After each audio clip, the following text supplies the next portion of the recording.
tunawakaribisha hapa Stars for Jesus. Na tumukaribishie kanitha wa Stars. Asanteni kwa kuchagua kuwa na sisi leo. Ndege ile kuthura kutania na ijumu ya wao muthi. Tunawakaribisha siku nyingine yote ile. Na tumwitite na mwikaribu koro hawa na muthenya ugio wothe. Kuabudu pamoja na sisi. Nigetha tutuike kunyitanira gutungata Ngai hamwe.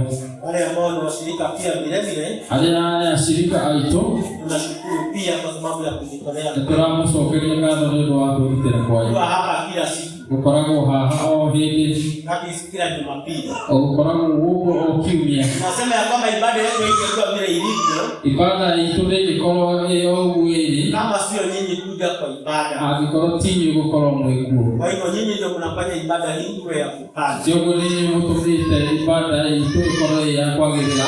Pia tunashukuru Bwana. Turacokeria Ngai ngatho.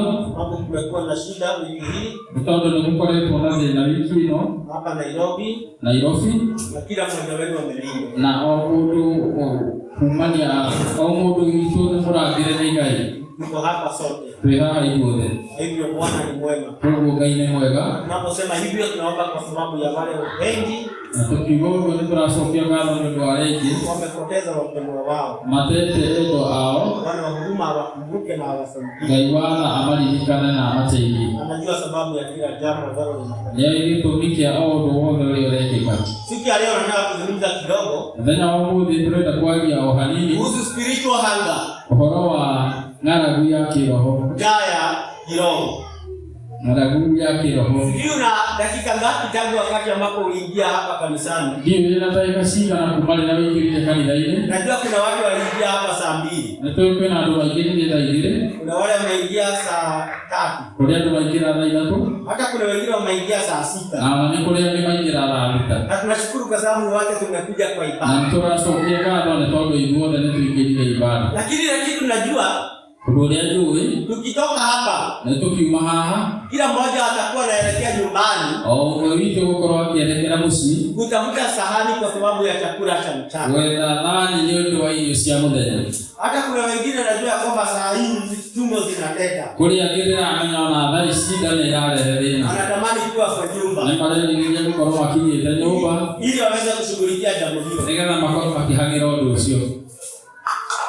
Na njaa sio nzuri, na ng'aragu ti kĩndũ kĩega. Hakuna mtu ambaye anapenda njaa, gũtirĩ mũndũ wendete ng'aragu, kwa sababu hufanya mwili kuwa mdhaifu, nĩ tondũ nĩ ĩtũmaga mwĩrĩ ũkorwo ũtarĩ na hinya. Lakini bila njaa pia, ningĩ ona hatarĩ ng'aragu, huwezi kuwa na tamaa ya chakula, ndũngĩkorwo na thuti wa irio. Kwa hiyo njaa ni mbaya kwa sababu inafanya mtu awe mdhaifu. Nĩguo ng'aragu nĩ njũru nĩ tondũ nĩ ĩtũmaga wage hinya, lakini tena ni nzuri kwa sababu inafanya mtu atafute chakula. Na ningĩ nĩ njega nĩ tondũ nĩ ĩtũmaga wĩrirĩrie kana wethe irio. Sasa vile ambavyo tunaona njaa, ningĩ ũguo tũrona ũhoro wa ng'aragu, ninaomba ya kwamba iwe ndivyo huwa tunaona njaa ya kiroho. Nĩ ndĩreciria kana ngahoya ũguo nĩguo tũkona ng'aragu ya kiroho. Ya kwamba kuja kwako hapa Jumapili, atĩ gũka gwaku mũthenya wa kiumia, sio jambo la kimtindo, to mũthenya wa mũtũndũ wa mũtugo, sio jambo la kawaida, ti ũndũ wa kawaida. Lakini wewe unaletwa hapa, no nĩ tondũ ũkaga haha na njaa ya mambo ya kiroho, wĩna ng'aragu ya kiroho, ya kwamba kuja kwako katika ushirika, atĩ gũka gwaku thĩinĩ wa Sunday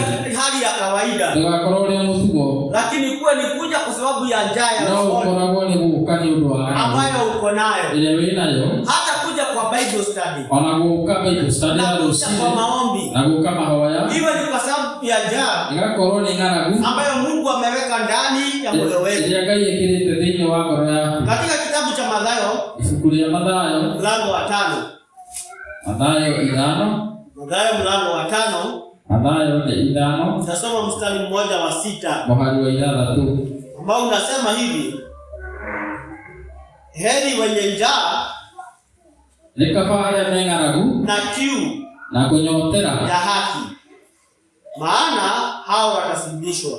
Nĩ kaba arĩa me ng'aragu na kũnyotera ũma, nĩ tondũ acio nĩ makahũũnio. Ati ni hali mwenye njaa na kiu ya haki, atĩ nĩ kaba ũcio wĩna ng'aragu ya ũma, maana yeye atashibishwa, nĩ tondũ we nĩakahũũnio. Ndio nimekwambia kwamba yule ambaye ana njaa, nĩkĩo ndakwĩra ũcio wĩna ng'aragu ndiye huwa anaenda kutafuta chakula, nĩguo ũthiaga gwetha irio, isipokuwa wale watoto wadogo, itangĩkorwo nĩ ciana nini, hawa wengine wote aya angĩ othe rĩ, ambao ni wazima aya agima rĩ, na ambao ni wakubwa, na aya nene rĩ, hakuna mtu ambaye anabebelezwa sana kukula.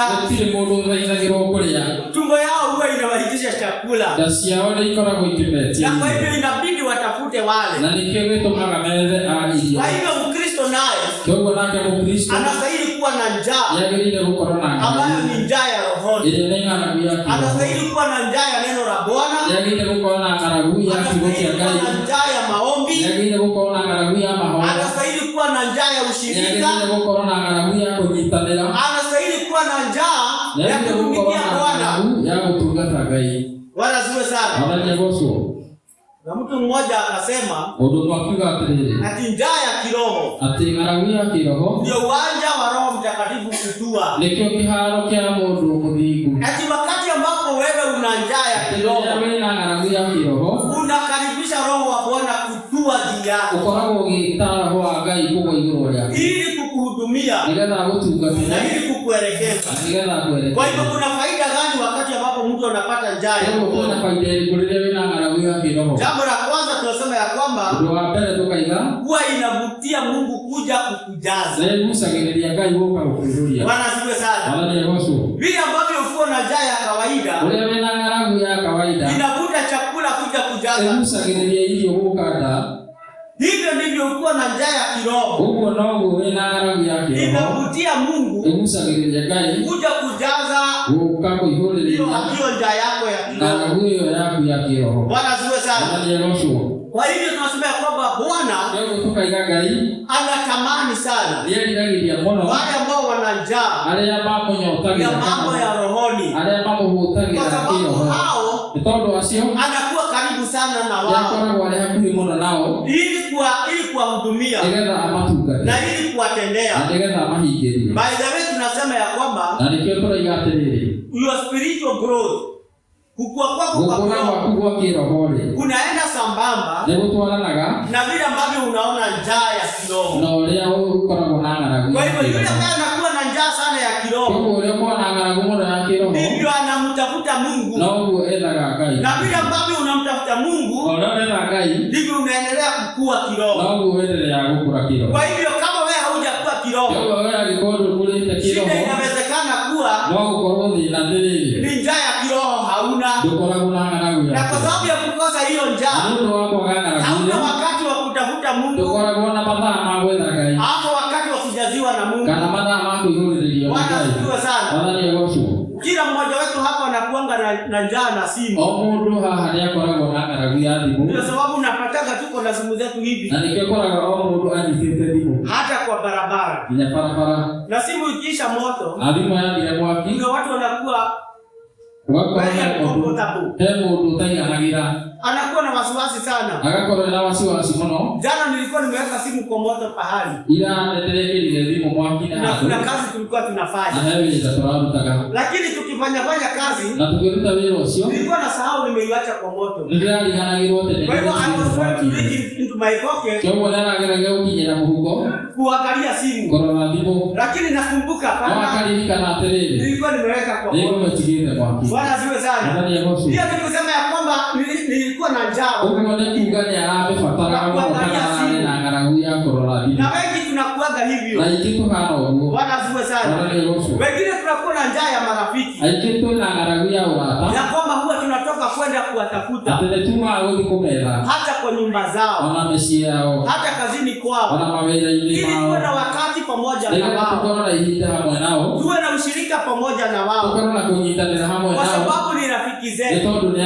Na wale ambao labda hatuwezi kwenda kwao na kwa kazi zao, tunawapigia simu ili kuwajulia hali. Hiyo inaonyesha njaa ya hao marafiki wetu ya kwamba tunawahitaji. Na ndio tunasema pia ya kwamba yule ambaye naye ana njaa ya kiroho huwa anavutia Bwana kwake. Bwana asifiwe sana. Kwa sababu Bwana ni rafiki mwema. Kwa sababu Bwana ni msaidizi mwema. Kwa sababu Bwana ni mlinzi mwema. Kwa hivyo njaa ya kiroho ikijaa ndani yako, inakuja Mungu karibu nawe ili kuja kusikiliza na ili kuja kujua tatizo lako na shida yako ni gani. Bwana asifiwe sana. sana. Kwa hivyo ikiwa unatamani uwepo wa Bwana maishani mwako, nyumbani kwako, kazini kwako, you must now start developing njaa. Bwana asifiwe sana. Anza kuwa na njaa ya mambo ya kiroho. Alafu utamuona Bwana maishani mwako. Kwa sababu anasema mwenye njaa huyo anapewa chakula ili aweze kushiba. Bwana asifiwe sana. Kwa hivyo yule ambaye hana njaa ya kiroho ni ngumu sana kuja kupewa chakula cha kiroho na Bwana ili ashibe. Bwana asifiwe sana. Kwa hivyo hilo ni jambo la kwanza. Jambo la pili tunasema ya kwamba faida ya kuwa na njaa ya kiroho ni ya kwamba humweka mtu katika sehemu ambapo anaweza kusikia kutoka kwa Bwana. Bwana asifiwe sana. Wakati ambapo mtu ana njaa ya kiroho anaweza kumsikia Bwana. Wakati ambapo anazungumza aidha kwa neno lake ama kupitia kwa Roho wake Mtakatifu. Njaa ya kiroho inasababisha masikio ya kiroho mahinguke. Bwana asifiwe sana. Lakini wakati ambapo hatuna njaa ya kiroho ndio wakati ambapo tunapata kana kwamba Mungu yuko mbali sana. Ndio wakati unapata ni kana kwamba Bwana hazungumzi na sisi. Ndio wakati ambapo tunasema tuna ukame wa mambo ya Mungu. Bwana asifiwe sana. Lakini wakati ambapo tuna njaa ya kiroho inatuweka katika sehemu ambapo tunaweza kusikia Mungu.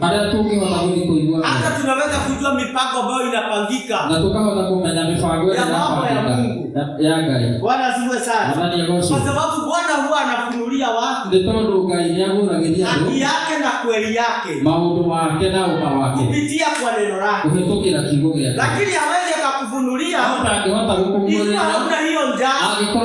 Kwa hiyo yule ambaye ana njaa anatafuta Biblia na anaanza kusoma mistari, na wakati anasoma mistari Mungu naye anamfunulia yale ambayo anastahili kujua, yale ambayo anastahili kuelewa, vile ambavyo anastahili kuenenda. Bwana asifiwe sana. Kwa hiyo unastahili kuwa na hiyo njaa ambayo ni ya roho. Katika Wakorintho wa kwanza mlango wa 4 Paulo anawazungumzia Wakorintho. Na kuna maneno ambao wanawaambia. Anawaambia kwamba wao ni mawakili wa siri za Bwana. Kwa sababu Bwana huwa anafunulia wale ambao ni mawakili wake siri zake. Kwa hivyo anawaambia wale Wakorintho, ninyi sio watu wa kawaida. Nyinyi ni watu tofauti. Nyinyi sio watu wa kawaida. Ni watu mliojazwa. Nyinyi sio watu wa kawaida. Ni watu ambao Bwana ameweka neno lake ndani yenu. Kwa hivyo nyinyi ni mawakili wake. Bwana asifiwe sana. Kwa hivyo alikuwa anawahimiza ya kwamba wanastahili kujua sheria za Bwana kama mawakili wa Bwana. Unajua ukiwa na wakili ambaye hajui sheria hawezi kuwakilisha vile ambavyo inastahili. Kwa sababu wakati wa kesi tunafuata sheria. Bwana asifiwe sana. Tunafuata katiba. Kwa hivyo huyo wakili ambaye hakujua katiba na hakujua sheria hawezi kukuwakilisha vile ambavyo. Kwa hivyo na wewe kama wakili wa mambo ya Mungu unastahili kuwa na ufahamu wa mambo ya Mungu ili kumwakilisha vile ambavyo inastahili. Bwana asifiwe sana. Kwa hivyo yule ambaye ana njaa ya kiroho huwa anafunuliwa na Bwana mambo yake. Hao ndio unasikianga akisema, nilisikia sauti ya Bwana niliambia nisipite hii njia, nipite hii nyingine. By the way, sio lazima usikie sauti, lakini wakati mwingine unapata ya kwamba umefanya kitu kinyume na kile ambacho ulikuwa unataka kufanya. Unapata kumbe kulikuwa na faida ya kufanya hilo jambo. Bwana asifiwe sana. Kwa sababu ndani yako kuna roho wa Bwana. Na huwa anazungumzia watu. Bwana asifiwe sana. Kwa hivyo anakuzungumzia kwa neno direct. Na pia anakuzungumzia kupitia kwa roho wako. Bwana asifiwe sana. Unajua wewe kuja kwako hapa kanisani, ulikuja kwa sababu roho wa Bwana alikuambia ukuje. Bwana asifiwe sana. Kwa hivyo lazima uwe heri kusikiliza bila ambavyo unaelekezwa na roho wa Bwana. Na najua hata labda kulikuwa na vita ya wewe kutoka kwa nyumba kuja hapa, lakini ukaishinda ile vita kwa kuja. Bwana asifiwe sana. Hiyo kuhakikisha ya kwamba ulisikiliza roho wa Bwana. Kwa hivyo ukisikiliza roho ama wakati ambapo una njaa ya kiroho, inakuweka katika sehemu ya kusikia Bwana. Na nimekwambia kwamba utamsikia kupitia kwa neno lake. Kwa sababu utakuwa na tamaa ya kusoma neno lake. Na utamsikia wakati ambapo anakuzungumzia kwa mambo mengine ya maishani mwako. Katika Yeremia 29 mstari wa 13. Yeremia anazungumzia pale. Ama neno la Bwana linawazungumzia Waisraeli. Na linawazungumzia kuambia umuhimu wa kutafuta Bwana. Na hauwezi kuwa na umuhimu wa kumtafuta Bwana bila kuwa na njaa yake. Bwana asifiwe sana. Ya kwamba njaa ya Bwana inapelekea mtu kuenda kumtafuta.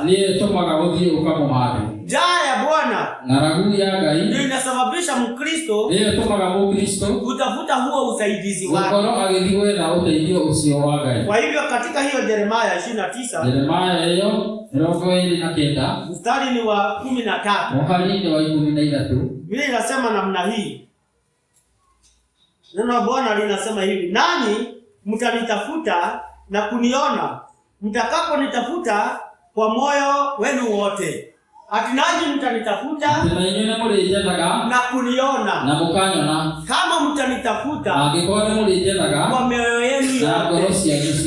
Uweze kutafuta Bwana kwa moyo wako wote kama hauna njaa yake.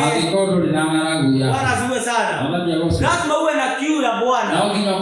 Lazima uwe na njaa ya Bwana. Uweze kumtafuta kwa moyo wako wote. Bwana asifiwe sana. Kile ambacho kinatupatia bidii ya kupika, ni njaa. Wakati ambapo mtu anahisi kana kwamba ameshiba, kwanza mama ni hatari. Kwa sababu hiyo familia inaweza kulala njaa. Bwana asifiwe sana. Mama akiwa ameshiba ni hatari kwa familia. Kwa sababu anaweza kulala njaa. Ndio wakati anaanza kuuliza baba ama mume. Leo sasa tutakula nini? Kisikia mama akikuuliza hivyo baba. Yeye ameshiba. Bwana asifiwe sana. Inaanza waza anasema kupika. Bwana asifiwe sana. Ndio sababu unapata zile siku zingine hakuulizi. Pika tayari. Bila kuuliza mtu yeyote. Ama bila kuuliza tutapika nini? Alikuwa na njaa. Akishiba ndio anaulizaga. Ndio mmoja tukuli yatima. Leo tutakula nini? Wakinodio koda tulugeki. Leo tutakula nini hapa? Bwana asifiwe sana. Amen. Kwa hivyo naye Mkristo asipokuwa na njaa ya rohoni. Na kama Mkristo ile atale na ngara yake. Kwenda kumtafuta Bwana. Kwa sababu anahisi kana kwamba ameshiba. Bwana asifiwe sana.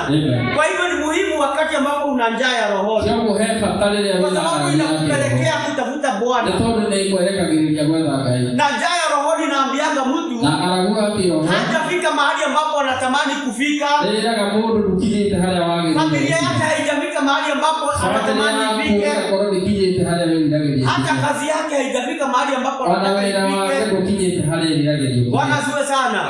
Kwa hivyo hizo njaa ya hayo mambo yote inampelekea kutafuta Bwana. Lakini kuna watu wanakaa kana kwamba tayari walishiba. Hawana nafasi ya kwenda kumtafuta Bwana. Kwa sababu yao wenyewe, kwa sababu ya familia zao, kwa sababu ya kazi zao. Yaone time watakwenda kumtafuta Bwana wakati wataona mambo imekuwa baya zaidi. Na hakuna hatari kubwa kama kukimbia wakati usiku umekuja. Bwana asifiwe sana. Hiyo ndio sababu tunaona Mungu ametuweka sana. Hiyo ndio sababu tunaona Mungu hatusaidii.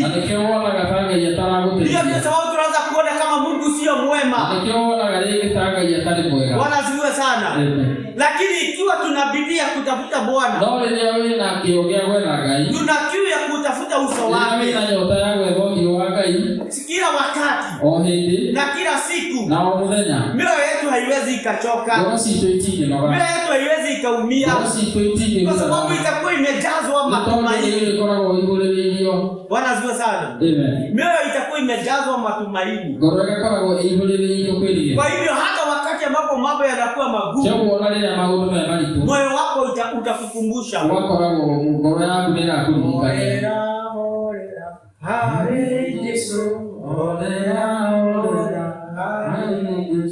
Kwa hiyo ni wakati ambapo njaa ya kiroho imekuwa ndani yake. Na kwa sababu ya njaa umekuwa ukitafuta Bwana. Kwa sababu ya hayo mambo yote. Kwa hivyo hata mengine yatakapokuja, hayatakutoa katika mpango wake, hayatakutoa katika laini yake. Utaambia moyo wako utulie, utaambia mawazo yako yatulie. Hapo kwa Bwana. Bwana asifiwe sana. Hapo kwa Bwana. Kwa hivyo hakuna Mkristo hatari kama Mkristo ambaye anakaa kana kwamba ametosheka. Anaitwa careless Christian. Bwana asifiwe sana. Mkristo ambaye anakaa kana kwamba hajali ni hatari sana. Kwa sababu wakati ambapo hatari inamkujia, anakuwa hana nguvu, anakuwa hana uweza wa kusimama tena. Ndio hao unapatanga jambo limekuja, na huyo mtu roho ya kwenda kwa Bwana imetoka ndani yake, na anaanza kufanya mambo mengine mengi na vituko vingine vingi. Kwa hivyo mtu ambaye ana njaa ya roho hatosheki na mambo ya Mungu. Ashibi neno. Bwana asifiwe sana. Ndio unajua ni kiugo. Hata kwa unajua ni ilio. Kama vile wewe huwezi shiba na chakula. Kuna watu wamekula asubuhi. Kuna watu wamekula asubuhi. Na kuna watu watakula lunch. Na kuna watu watakula jioni. Na hata kuna watu wataamka usiku kukula. Kuna watu wanasikiaga njaa usiku. Na anaona hii asubuhi haiwezi ikafika. Akaamka anaanza kupika tena. Kama hapo amebadilisha chakula. Kuna mzee tulikuwa tunakaa na yeye karibu. Ulikuwa unasikia saa 8. Kuna kitu anapika. Kumbe yeye alikula ile masaa ya kukula. Lakini usiku ameona njaa. Kwa hivyo anaamka kupika tena kwa sababu anaona kama asubuhi haitafika. Akiwa vile alivyo. Sasa Mkristo anastahili kuwa na njaa ya kiroho hivyo.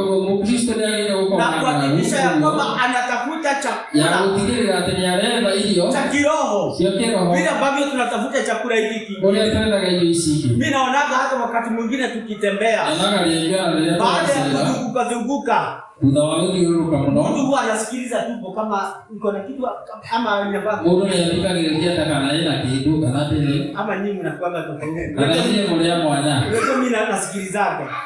Naanza kuuliza ndio moto. Na wafanya nini ndikagirije?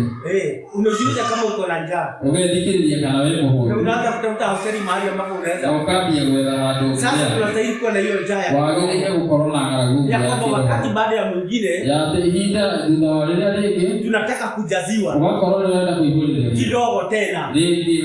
Ile njaa ikupotee. Nigetha ngaragu ile. Bwana siwe sana. Kwa hiyo faida nyingine ambayo tunapata wakati ambapo tunakuwa na njaa ya rohoni ni ya kwamba tunapata ile itangwa divine encounter. Tunakuwa na hali ya kutembelewa na Mungu. Hali ya kutembelewa na kwa kiungu. Sijui kama umeshawahi kuwa unahitaji kitu. Haujamuomba mtu. Lakini unapata ya kwamba umepata. Bwana asifiwe sana. That is a divine encounter. Ya kwamba nilikuwa na njaa.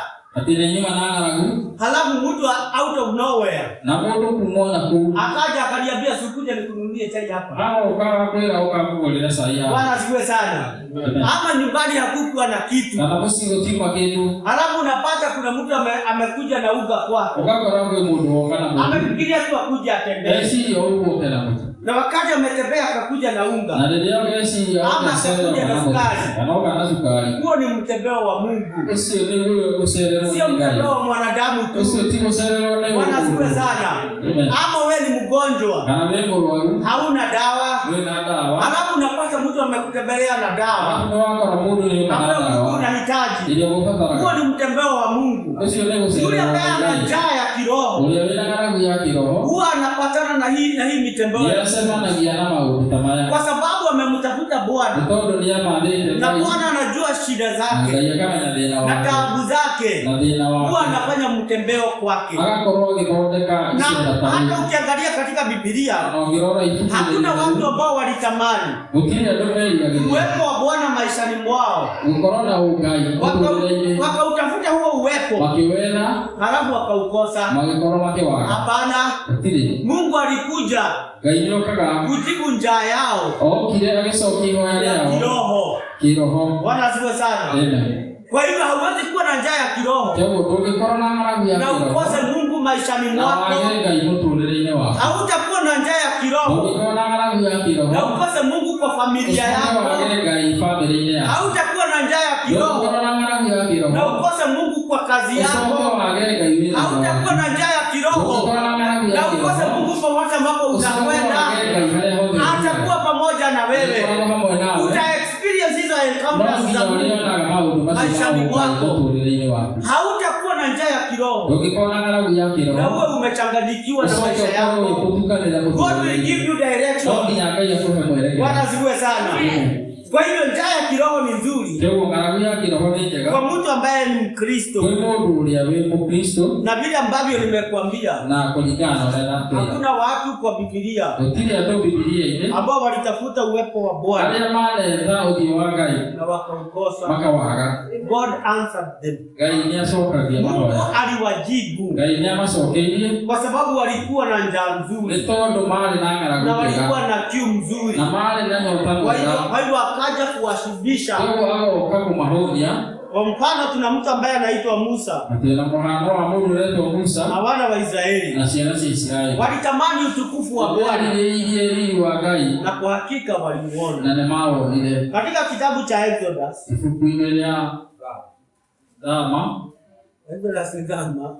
kwa hivyo katika kitabu cha Exodus ni kutoka kwa Kiswahili 33. Exodus 33. Musa alitamani huo utukufu wa Bwana. Na kwa sababu walikuwa na utamani, Mungu naye akaja ili kumuonyesha huo utukufu. Bwana asifiwe sana. Acha tusome katika Kutoka 33 kuanzia mstari wa 18.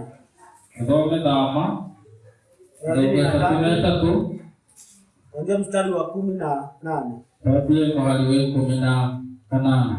Anasema namna hii, mstari wa 18, akasema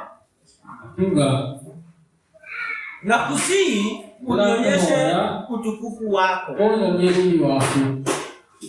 Akasema nitapitisha wema wangu wote mbele yako,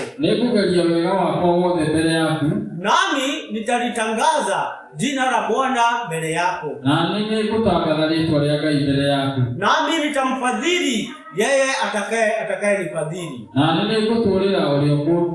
nitamrehemu yeye nitakaye mrehemu, nitamrehemu yeye atakaye nirehemu. Kisha akasema, huwezi kuniona uso wangu. Kwa hivyo Musa akamwambia Bwana, ninatamani utukufu wako. Ndio kuona mwadhani. Bwana asifiwe sana. Ninatamani utukufu wako. Lakini sasa hapa Bwana anamjibu. Anasema kisha akamwambia, hauwezi kuona uso wangu. Maana mwanadamu hata uona akaishi. Bwana asifiwe sana. Kwa hivyo Musa ana kiu. Musa ana nyota ya kuona utukufu wa Bwana. Ana hiyo njaa ambayo anataka kujaziwa na Mungu. Kwa hivyo akapresent kwa Mungu. Verse 21 inasema namna gani? Bwana akasema, tazama, hapa hapana mahali karibu nami, nawe utasimama juu ya mwamba. Kisha itakuwa wakati unapopita utukufu wangu, nitakutia katika ufa wa ule mwamba na kukufunika kwa mkono wangu hata nitakapokuwa nimekwisha kupita. Bwana asifiwe sana. Kwa hiyo akamwambia, huwezi kuniona halafu ukaishi, lakini ninakuja kushibisha wewe hiyo njaa yako. Bwana asifiwe sana. Akasema kwamba I cannot ignore your hunger. Ya kuona utukufu wangu. Kwa hivyo mimi nitakuja, lakini nitaufunika uso wako, na nitakuweka katikati ya mwamba wakati nitakapokuwa ninapita. Bwana asifiwe sana. Verse 23 ya mwisho anasema hivi, nami nitaondoa mkono wangu, nawe utaniona nyuma yangu, bali uso wangu hautaonekana. Bwana asifiwe sana. Kwa hivyo Musa alitamani huo utukufu. Na tunaona Mungu akija kumuonyesha utukufu. Naye Daudi alitamani pia uwepo wa Mungu. Katika Zaburi ya 42 mstari wa kwanza. Zaburi 42. Ya 42 mstari wa kwanza na wa pili. Yeye alitamani uwepo wa Bwana maishani mwake,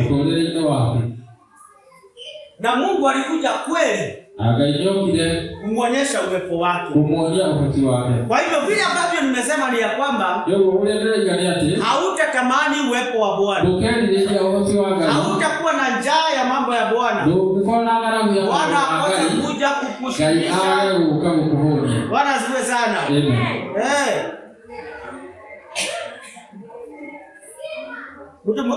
Kuna kanisa la kale pia.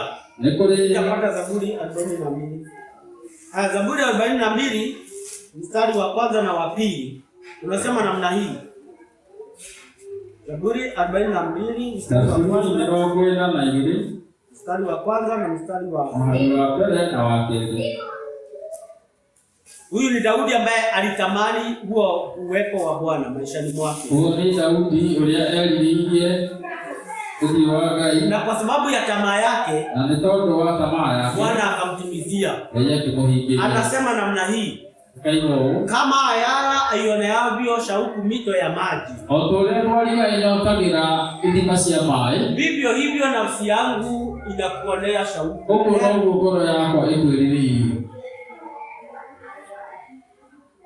Bwana asifiwe sana. Ati kama vile ayala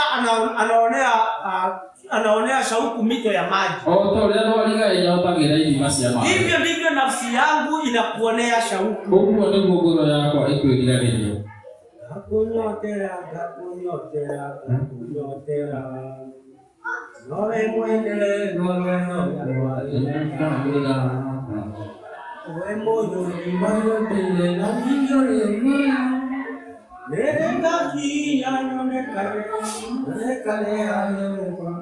kwa hivyo anasema ya kwamba moyo wangu unakuonea shauku, kama vile ayala anaonea mito ya maji shauku. Mimi sijui kama wewe umeshawahi kuwa na kiu ya maji, na kama umeshawahi kuwa na kiu, haujawahi kuwa na kiu bila ambavyo watu wa Northeastern wanakuanga wanazua sana. Kwa sababu wewe una bahati sana, maji inakuwa karibu na wewe. Kuna watu wanaenda kilomita karibu 20 ndio wapate maji. Kwa hivyo wewe haujaona kiu bila ambavyo watu wanaona kiu. Kuna watu wanakwenda kule kutembea, na akiuliza mtu nikusaidie namna gani, anasema nipatie maji. Hata akwambia unipe mkate, najua wewe unasema upewe mkate na soda, lakini hao wanasema maji, kwa sababu ya vile ambavyo maji haipatikani na vile ambavyo ni ngumu wao kupata maji, ndivyo ilivyo ngumu hata hawa wanyama ambao wako kule kupata maji. Kwa hiyo wakati anasema vile ambavyo ayala anaonea shauku ya maji, ni kwa sababu ya vile ambavyo inakauka kule, kunakuwa hakuna mito mahali ambapo wanaenda kunywa maji. Kwa hiyo wanapata kiu sana, na wanakuwa na tamaa ya kupata mto mahali ambapo wanaweza kuchota maji. Unajua mwanadamu ni tofauti sasa na yule mnyama, kwa sababu mwanadamu akikosa yale maji wanachimba visima vya maji, lakini sasa huyu ayala hawezi kuchimba kisima, so yeye anakaa kitamani. Wakati ambapo Mungu ataleta mvua, upatikane tena. Bwana asifiwe sana. Kwa hivyo wakati kuna kiangazi, anaonea tamaa ya maji sana, anaona tamaa ya mito sana, karibu afe. Sasa Daudi anamwambia Bwana, hivyo ambavyo anatamani maji kule jangwani, ndio na mimi ninapita. Bwana asifiwe sana. Njaa ya rohoni ndio alikuwa nayo, na ndio hiyo anamwambia Bwana, mimi ninakutamani. Wimbo mmoja pia wanaibanga, wanasema natamani niuone uso wako, nikuabudu.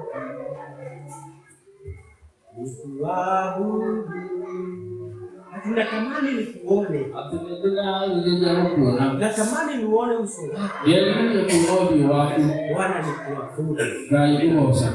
Unfortunately tumeambiwa hawezi kuona huo uso wa Bwana na uendelee kuishi. Na nitoe wote hawa ndugu na ndio baada ya daftari huyo mtu ambaye anasema hivyo, naona ndani tamudu sio hiyo, anamaanisha kwamba anatamani huyo Bwana auone huo utukufu wake, aone hizo nguvu zake, aone hinyosho. Bwana asifiwe sana. Hasa kwa hiyo mstari wa pili unasema namna hii. Mwali wa pili ukaiga. Nafsi yangu inamuonea kiu Mungu. Ngoro yakwa nĩ nyoteire Ngai. Mungu aliye hai. Yule yule muoyo. Lini nitakapokuja nionekane mbele za Mungu. Lini ngakinya nionekane mbele ya Ngai. Bwana asifiwe sana. Amen. Ati lini nitakapokuja nionekane mbele zako. Lini ngakinya nionekane mbele yako. Kwa hiyo ana kiu ya kumuona Mungu. Kiu na nyota wa kuona Ngai. Bwana asifiwe sana. Amen. Huenda ikawa hii kiu ya kumuona Mungu ni kwa sababu ya shida zake. Nyota wa kuona Ngai ndio ndo mathina make. Na yeye ukawa pia hii kiu ya kuona Mungu ni kwa sababu ya ushindi ambao Mungu amempatia. Na wangu koroli ile nyota ile ndio tani ile ya kuheri. Ya kwamba kwa sababu ya ukombozi wa Bwana. Atilipondo wa ukoro kinyama rubone Ngai. Anatamani kumuona huyu Bwana. Ambaye amemsaidia. Anatamani kuona huyu Bwana. Ambaye amemuokoa. Anatamani kuona huyu Bwana. Ambaye amemfikisha mahali ambapo amefika. Jana I was in a store kwa supermarket.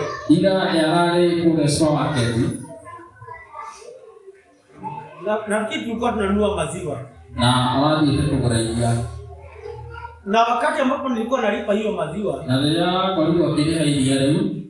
I got emotional, yani nikasikia ya kwamba I should be thankful to God. Aigwa niagiriye gukoroge sokeria Ngai ngatho. Ati nimesimama hapa kulipa maziwa. Ati niarugamite hau kuriha iria. Nipeleke nyumbani. Atwale musi. Obviously kuna mtu mwingine ambaye hajapata hiyo pesa ya kununua hiyo maziwa. Kuna mundu ungi utakoletwa akiona pesa cia kugura iria. Wala sio sana. Lakini sometimes tunaona ya kwamba it is kawaida for us. No ile tuona katali kawaida. Ya kwamba uko na hiyo pesa ya kununua maziwa upeleke kwa nyumba. Atewela na kugura iria twale. You don't even think about it. Jongo na tusirie uhoro wa tosio wa gucokia gara. Nikafikiria nikamwambia Mungu asante. No wale siria na alela Ngai wega. Kwa sababu nimesimama hapa kulipa maziwa. Nipeleke nyumbani. Kuna mtu ambaye hana hiyo pesa ya kununua hiyo maziwa. Kwa hiyo labda ni kutendewa kwa Bwana. Unaweza kutamani kumuona kwa sababu ya vile ambavyo amekutendea. Na labda pia inaweza kuwa ni kwa sababu ya taabu. Unasema Bwana, mimi ninatamani kuone katika hali hii. Ninatamani nikuone kwa hii nyumba. Ninatamani nikuone kwa hiyo kazi yako. Bwana, ninatamani nikuone kwa huyu mgonjwa. Naitwa shauku.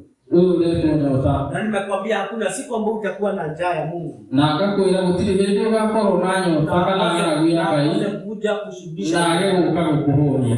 Jambo la mwisho tuna kanisa la kale. Ndio hapo icio twina ambalo lilikuja pamoja kutafuta uso wa Bwana. Na kanisa wa tena na wacokanĩrĩire nĩ ũndũ wa na lilikuwa linatafuta kwa maombi. Na mamwethaga na njĩra ya mahoya. Na wakati ambapo walimtafuta Bwana kwa maombi. Na rĩrĩa mamwethaga nĩ ũndũ wa mahoya. Bwana akaja na akaonekana kwao. Ngai nĩokire na agĩkorwo wa kuonekana. Kuna hadithi ya mtu ambaye alikuwa amekamatwa.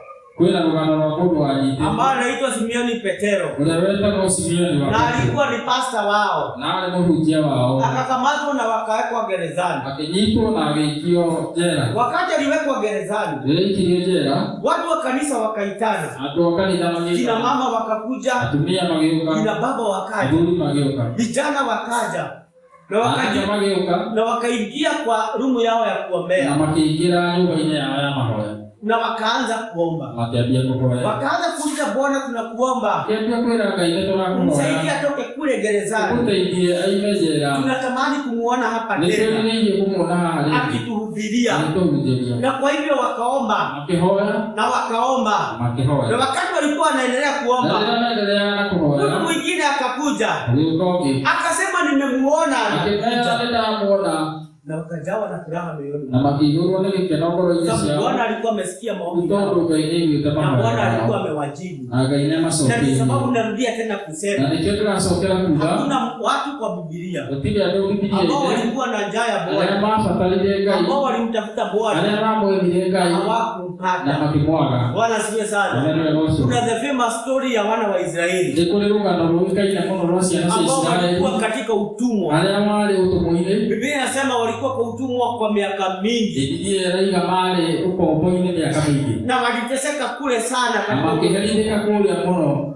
Lakini katika utumwa wao no ukombo-inĩ ũrĩa walikuwa wakimuita Bwana. Nĩmakoretwo makĩĩta. Walikuwa wakimuuliza Bwana. Nĩmahoragia Ngai. Utakuja kutusaidia lini? Ũgoka gũtũteithia rĩ? Na sisi ni watu wako. Na ithuĩ twĩ ciana ciaku. Utakuja kutusaidia lini? Ũgoka gũtũteithia rĩ? Na sisi ni watoto wako. Na ithuĩ twĩ ciana ciaku. Utatutoa kwa shida hii. Ũgatũteithia rĩ? Tunateseka sana. Nĩtũraherithĩka mũno. Tunaumia sana. Na Biblia inasema baada ya kulia kwa miaka mingi. Biblia ĩrauga thutha wa kũrĩa kwa miaka mĩingĩ. Ngai agĩtũma Musa kwa sababu ya kwenda kuwakomboa. Nĩ tondũ wa gũka kutokana na mikono ya Firauni. Bwana asifiwe sana. Kwa hivyo nakwambia tena. Muhimu wakati ambapo una njaa ya kiroho. Kwa sababu njaa ya kiroho. Nĩ tondũ ng'aragu ya kĩroho inakaribisha Bwana kwako. Nĩĩtaga Ngai kũrĩ we. Tunasema njaa ya kiroho. Tukaiga ng'aragu ya kĩroho. Ni uwanja wa roho wa Bwana kushuka. Roho wa Ngai gũka kũgwa ho. Bwana asifiwe sana. Tunasoma tena katika mstari ambao tulianza katika Mathayo 5. Tukaiga mũhari twambĩrĩirie na kuwa Mathayo 5. Mathayo 5 mstari wa 6. Mũhari wa 6. Mathayo 5 mstari wa 6. Tafadhali kama unaweza kusikia hapo ili tuweze kusoma kwa pamoja tena. Maana neno lituambia kwamba aheri yule ambaye ako na njaa. Maana huyu ambaye ako na njaa. Kwa sababu huyu ambaye ana njaa. Atashibishwa. Haya tusome pamoja, inasema heri wenye njaa na kiu. Bwana asifiwe sana. Amen. Majina mbona usomi? Hapa. Majina? Hapa. Hivyo. Haya sasa tusome tena bila majina wafuate. Heri wenye njaa na kiu ya haki, maana hao watasibishwa. Bwana asifiwe sana. Amen. Kwa hivyo ikiwa unataka kuendelea kukua katika hali ya roho, lazima uwe na njaa. Angĩkorwo nĩ ũkwenda kuendelea na ũhoro wa kĩroho, no nginya ũkorwo na ng'aragu ya kuuga Ngai. Ikiwa unataka kumuona Bwana, na angĩkorwo ũkwenda kuona Ngai, lazima uwe na njaa. No nginya ũkorwo ũkĩhũtĩra. Ikiwa unataka imani yako ijengeke, angĩkorwo nĩ ũkwenda wĩtĩkio waku wambike, lazima uwe na njaa. No nginya ũkorwo na ng'aragu. Simame juu kwa miguu yetu. Tũrũgame na magũrũ maitũ. Na tumwambie Bwana atusaidie.